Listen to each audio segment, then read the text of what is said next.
Hey guys, it's Carson Nielsen and Viviana here with Live Realty Group. And again, we are just doing our little weekly powwow and kind of discussing some things. Today, we're going to talk about buyers' questions. We want to educate you. The more you know prior to going into a purchase of a home, the better off you are. Yeah, buyers always have questions and they're good. They are good. Yeah, way better to ask than to assume because we all know what assuming does. Yeah, makes an ass out of you and me. But, okay, so seems like a simple question because the information's there, but it's probably the most common question. And that is, what is the asking price of the house? And this is just a silly one, but it's right there on the listing. But it's just a common question. Oh yeah, especially when you're like walking through a tour. Or seeing like 8 or 9 houses. Yeah, all in a row, and the buyer's like, oh, how much is this one? Because after a couple, you kind of get a general sense of the value of a home once you've been through a couple of comparable homes. Well, not only that, but they all blur themselves together. Yeah. And then the information just kind of slips through. Yeah. After the 5th house, I can't remember details anymore about any of the houses. I can't differentiate them in my memory. And then even if I'm giving feedback on these houses, I'm like, I don't remember unless I take notes. Yeah. Second one, how long has the property been on the market? When I was a younger agent, I really didn't understand why it was such a concern. But it tells the buyer indirectly a lot of information, like, is that property in demand? Then they also think, is there something wrong with the property? Yeah. And sometimes there is, and sometimes there isn't. And sometimes that house can be the right house for somebody else, but not for the other person. And it also can do with condition versus price point as well. Some people are willing to accept certain things and other people aren't. Yeah, there's a house that's been sitting for 100 days on market, and you walk in and your buyer sees like 20 realtor cards on the table. Mm-hmm. They're just like, what's wrong with this house? Yeah. Earlier this year, I had a really beautiful, I was blown away that this house was still on the market. Yeah. Blown away. Beautifully done, nicely staged, beautiful area. I couldn't believe it. And my client ended up, okay, I want to offer on the house. Then it ended up, he wasn't able to go all the way through, but his big concern at the time was, well, it's been this many days on market. So then he wasn't able to go through with it. And he asked me about 2 weeks later, he's like, is that house still for sale? And it had sold. Of course. Right? But it's just, sometimes it just is a weird thing. Yeah, I agree. Sometimes you have to explain to that buyer that this house started at a really high price point. They pushed the market. Maybe those are the market conditions at that point in time, but the market did not support that price point. So you very well may see 30 business cards on the table and no offers, but only because it started off 60 grand higher and it was out of whack. And now they've come down to earth. And now it's in a reasonable purchase price. Yeah. Yeah. So it's not always, and it's definitely more detailed than just, it's been on the market for a long time, so the house sucks. Yeah. It goes on deeper than that for sure. Another question that comes across a lot is, has there been inspection done? Now, normally the inspection happens after an offer has been submitted. Some realtors do have their clients do inspections prior. That way they know what they're going to come across during inspection so they can fix it pre-offer, which is a really great way to do business. But normally the known issues are like, what I'm thinking is like a material latent defect. Oh, yeah, fair enough. Have there been any floods? Does the basement leak? I guess that's the biggest one I find for buyers that are looking at older houses. Yeah. Like, what sort of remedies have happened here? And you don't know because they don't have to disclose anything that's already been fixed and is not an issue anymore. Yeah, as long as it was done properly and, like you said, not an issue anymore. Sometimes you'll see indications of stuff that's been remedied, right? The most common one, I think, are stains on the ceiling from a leaking toilet or a leaking bathtub. Or a roof. Yeah. And then you and I, when we go and we show houses to buyers, like typically we can point out and we can discover things like issues that might pop up. Hey, your shingles are in terrible condition. Yeah. It's really great to be able to point these things out to buyers prior to them offering or prior to them going through a home inspection.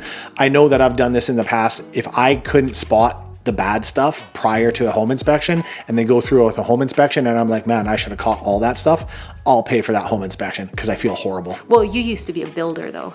Yeah, but I'm still not supposed to bring that information in as a realtor. So. Yeah, that's fair. Yeah. That's fair. My dad was a builder, so I feel like I can spot a few things here and there. I can always spot really bad quality work. Yeah. So can other people, but I mean like the details, man, I'm super nitpicky when it comes to little details, like the DIY stuff I can always pick out. Yeah. So just while we're talking about this, a material latent defect is something that is undiscoverable upon reasonable inspection, and that is costly to repair. And it can be one or the other of those things.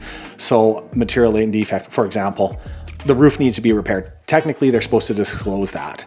Basement taking on water. Yeah. Every spring. Every spring, and they haven't repaired that, then you really need to disclose that to the buyers. Yep. And there's a lot that do. Poly B plumbing being one of them now. That Poly B plumbing continuously leaks. It's very hard to get home inspection. I don't know if that's insurance. Home insurance. Yeah. I don't know if that is a material latent defect or not, but it's a pretty easy thing to spot. So it can't be material latent defect if you can spot it. But it can be expensive to fix. So anyway, another question is, what are the property taxes? Yeah. Property taxes can make or break your mortgage approval. Yeah. So for certain people, if you are on the higher end of your pre-approval, like if there's HOA fees, if there's condo fees, and even the property taxes, you have to stay within a certain limit. I know, like, sometimes talking to Kate, when I'm working with a mutual client, she'll be like, okay, so they can afford this, but your property taxes have to be under this amount.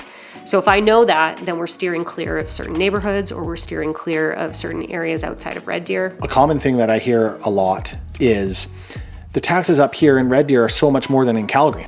And what people have to understand is there's far less people in Red Deer. Let's say it's 100,000 people. So the infrastructure, all those heavy costs are split amongst less people, which brings your property taxes up. Whereas Calgary has millions of people, well, just over 1 million people, whatever. And so it gets, the pie gets split amongst way more people. Yeah. Smaller towns, I mean, you'll see some pretty hefty property taxes sometimes. But in exchange of that, the values on the houses are way lower. So That's it's true. Kind of like a give and take. Yeah. Yeah. Here's another one. Here's one I get asked all the time. And it's such a touchy subject to sort of maneuver around. But when people ask you, what is the neighborhood like? Yeah, that's a tough one to answer, because what is it that you want to know about the neighborhood? Because we have to be a little bit more descriptive of that question, I think. Like, what's your concern? Do you need to know that there's good schools around? Mm-hmm. Do you need to know it's a quiet neighborhood? Or are you looking for a bar life? Yeah, I grew up in Wally for part of my childhood. So, I mean, that's a rough neighborhood. It's gentrified now. It's got like a whole bunch of stuff. But I mean, there's few and far between I'll find a neighborhood that I would not recommend. And then we have to be careful about not recommending neighborhoods as a realtor. So it's pretty easy. If the question is derived off of crime, you can go onto crime maps and you can see those crime areas. But we are not allowed as realtors to say, that's a bad neighborhood. That's a bad neighborhood. We can't do that. Yeah. It's discriminatory. Yeah. As much as we'd love to tell you that, crime maps. Go on the crime maps, find out where it is. Talk to people in the area. They can tell you what the areas are like. Yeah, drive through the neighborhood at different points in the day. You can tell a lot by a neighborhood by the vehicles that are there and the condition of the houses. Yeah, condition of their lawns, all that kind of stuff. I think the most I can really say that will point somebody in the right direction is whether or not a neighborhood is tenant heavy or owner owned. Right, yeah. But you're right, discrimination. You can't say much other than crime map, tenant heavy. We can tell you about the schools. Mm-hmm. We can tell you about the age of the neighborhood. Yeah. We can tell you about if it's quiet, all that kind of stuff. But can't give you my personal opinion. No. Can't tell you I would choose this neighborhood over this neighborhood. I mean, if you ask me, I will be honest. But yeah, discrimination is a big thing. Another one is, can you provide me with the history of the property sales? Or like this house, how much is this house sold for last time? Oh yeah, that's a sticky one too, because it really doesn't matter what it sold for last time. That wasn't the market that they're buying in now. So my experience on this is a buyer will ask, hey, how much did this house sell for in the past? Then you tell them how much it is, and then they don't want to offer current market value because said seller is making so much money. Yeah. So they feel they can lowball them. But that's not the way. You're never going to get ahead that way, because people know what their house is worth and they're going to sell what their current market says. So the best we can do is show you comparable properties that are in the area that are selling, and that way you can know that you're making a good decision based on market values. Yeah. A lot of times when they lowball like that too, it's like, you might not see the value in this house, but 20 other people do, and then it goes into multiple offers, and then that client loses out on that house because they just weren't willing to offer a proper market value for it. Right. Always trying to come in under market value is one thing, but it really depends on the market conditions that you're in, that you're buying in. Yeah.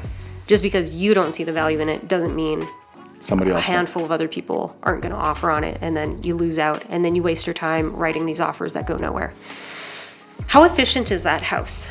So this can go pretty in depth based on the age of the house. 1970s were built differently than 1980s versus 1990s versus 2000s versus today. Today's houses are crazy. They're so airtight. They're like hermetically sealed now. Yeah, they're so airtight that the air doesn't leave the house, which creates an issue on its own because now the moisture is built up in the house, and if you don't maintain your house, this can create mold. Yeah. So you really got to use what's called an HRV unit now, which circulates the air in the house, brings in new air, pre-warms it, keeps your energy bills down. Those furnaces are super efficient, but you have to maintain the air in your house, otherwise it can be detrimental. Then you can go back to the 1970s where they had those sliding pane windows, you know, ones that kind of went like this, but there's no sealed unit. So the convection, I think is the proper terminology for the air coming through and then cooling down the house, was astronomical. Really strong furnaces that'll last forever and you can repair them, but their energy efficiency is horrendous, horrible. So closer we get to today's standard, the more energy efficient houses are and the lower your bills are going to be. And then also size has another factor. And speaking of size, did they put in a big enough furnace for the house, or is it too small of a furnace so it's working extra hard? Water tank. Can the hot water tank fill my jet tub? Can it support my family of 5 taking showers back to back? Yeah. So I noticed recently builders used to put in 40-gallon tanks, but now I'm seeing that they're starting to put in 70-gallon tanks. Like that's great. That will sustain a household for sure. Yeah, absolutely. I get asked, can you provide me with utility bills? Yeah. Just so people have, you know, an understanding of what somebody's paid in the past to heat this type of home and make it comfortable during the winter time. And especially with like prices going up on utilities and gas and all that kind of stuff, people are concerned about this. Yeah, and that can be part of your total debt ratio too. I know that they include gas, the heating bill, because you have to heat your house. So I know that's included in your total debt services ratio or whatever that is called. Yeah. When people ask for those bills, what months do you provide? Like, I do December, January, February. Right. And I also do August. Okay. And so why August? I understand the winter months. Because August, we usually get those like 2-3 weeks where we just crank the AC. Fair. Yeah, so you're using the electricity in August, but then you're using the furnace and the gas during those winter months to crank the heat up and live comfortably. Another thing that we always come across is what's included in the sale of a house. Whatever you want. I mean, put it in the contract. If you're willing to pay for it. Yeah. It all comes with the price, right. for sure. So what is included in the sale of a house? So typically the inclusions are listed on the MLS. So when I send a listing to a prospective buyer, they know what the sellers are willing to leave behind, which is typically your fridge, your dishwasher, your stove, your microwave, washer, dryer. Sometimes they include other things like your air conditioning unit, window coverings. Yeah, I was going to say the air conditioning unit should always be included. It's part of the HVAC. You'd be surprised. I had somebody cut out. So I had buyers that moved into a house where central vac. The central vac. Yeah, they cut out the central vac unit because it wasn't in the, we didn't even see it. It was down in the crawl space. Right. But they took it with them and we're like, that's crazy. Yeah. That's attached to the house. Yeah. Like central vac, air conditioning attached to the house, just like the furnace. It's part of the HVAC unit, and HVAC unit is heating, ventilation, and air conditioning. Just so everybody knows what HVAC stands for. Yeah. I think it's funny because when sellers upgrade their homes and they pump so much money into the house to be able to get it ready for a sale and make it more attractive to buyers, sometimes they think that, well, I just spent $3,000 on my water conditioner, so I should be able to take it with me. They didn't put it in the contract. I'm taking it with me. That's right. I mean, I guess they can. I guess they can. I don't know. It's not really fixed to the house. That's not fixed to the house. No. I also had a seller try and take a chandelier, and we were like, no, put that back. That was the selling feature of the house. It's fixed. Yeah. So you really, it's like a fixture. as a buyer, you really got to be specific sometimes about what you want, because people will take their curtains with them if they're not written in. Yep. You know, and sometimes that doesn't make sense because it's designed for that window. Yeah. But sometimes these people are attached to these items and they're taken, like your chandelier. Yeah. TV mounts are another thing. I will always write in TV mounts in contracts for my buyers, just because you take them out and all of a sudden the wall looks really bad, and typically people don't fill the holes. That's a funny one because technically that's attached to the house, so it should stay. Yeah, technically it's attached to the house. And it should stay. Yeah. But We've seen weirder things. Yeah, but that one's like a 50-50. Some people think it should stay, other people think it should go. I mean, it's $100 at whatever. Walmart.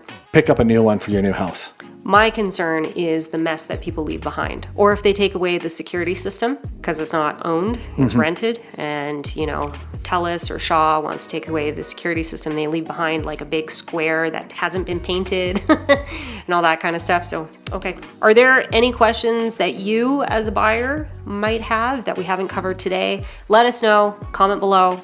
We'll always respond. Yeah, guys, please comment, ask us questions down below. We'll be sure to get a hold of you if we can and help you out. Okay, thanks. Bye.